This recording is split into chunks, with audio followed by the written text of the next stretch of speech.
And as we mentioned, a long list of businesses are allowed to stay open as of midnight tonight. And there seems to be no specific rules from the province, though we heard the premier say that businesses do have to keep staff safe. Still, some are concerned there aren't enough measures in place to ensure those who have to go to work are protected.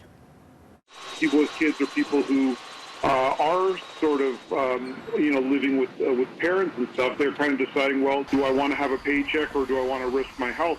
This Ontario man who's asked us to protect his identity was surprised to learn the lawyer's office where he works will be allowed to stay open.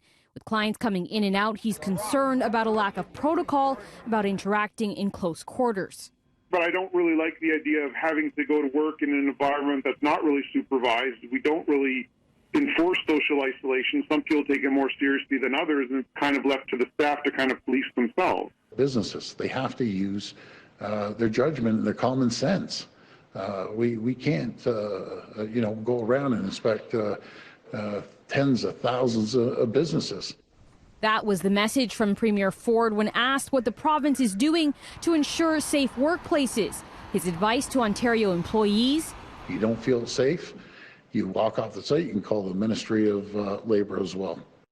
But one employment lawyer says it's not that simple. You can't simply refuse to work just because there is a pandemic. It has to be circumstances that are specific to you and your workplace. You can refuse to work if there's a legitimate threat to your safety. Stuart Rudner says employees have always been allowed to refuse unsafe work in Ontario, but defining that in the time of a pandemic is a new challenge. He says fear of exposure to COVID-19 from taking public transit likely wouldn't be grounds to stay home from work, since an employee could find another means of transportation. But being forced to interact with others during a pandemic, if you're part of a vulnerable group, could potentially be the basis for sick leave. If someone is immunocompromised or living with someone that is, or someone that is vulnerable, that's going to be a factor in assessing whether you are in an unsafe work environment. I know a lot of people are getting notes from their doctors essentially saying that it's unsafe for them to be at work in these circumstances.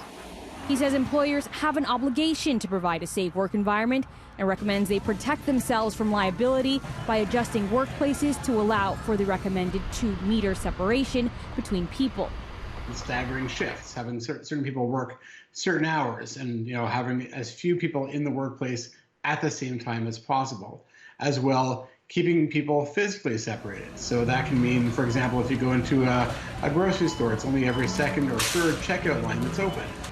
Rudner says employees should also be allowed to use personal protective equipment if possible, and most importantly, spaces should be cleaned and sanitized more frequently. Finally, he recommends concerned staff address their issues with their employers and document any requests for accommodation or safety measures before refusing work and contacting the ministry or an employment lawyer.